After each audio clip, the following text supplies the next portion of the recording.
Okay, Torah Concept in New Testament, let nothing be done through strife or vainglory. Okay, so it's at its core message, Philippians 2 verse 3 speaks to humility and selflessness and avoiding prideful conflict with which resonates deeply with themes found throughout the Torah. The Torah parallels echo the spirit of what Paul's teaching here. Let nothing be done through strife or vainglory. For example, in Numbers 12, verse 3, it says, now Moshe was very humble, more so than any man on the face of the earth. So Moses' humility is a central virtue in the Torah. Despite his leadership role, he never sought glory for himself, embodying the very opposite of vainglory. Okay, so Leviticus 19 verse 18, you shall love your neighbor as yourself. And this commandment promotes selflessness and mutual respect, discouraging actions that are rooted in rivalry or ego.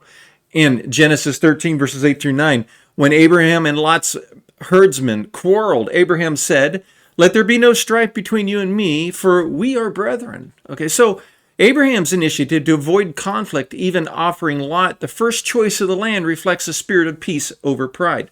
Deuteronomy 8, verse 17 to 18, it says, you may say in your heart, my power and the might of my hand have gotten me this wealth, but you shall remember the Lord your God. So this warns against arrogance and self-congratulation, urging humility and recognition of the divine providence that the Lord God is the one who has given us these things, right?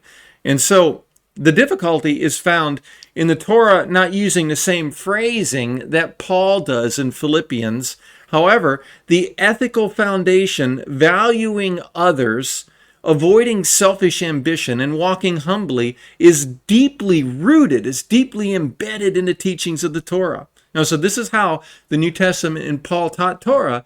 The Torah has not passed away.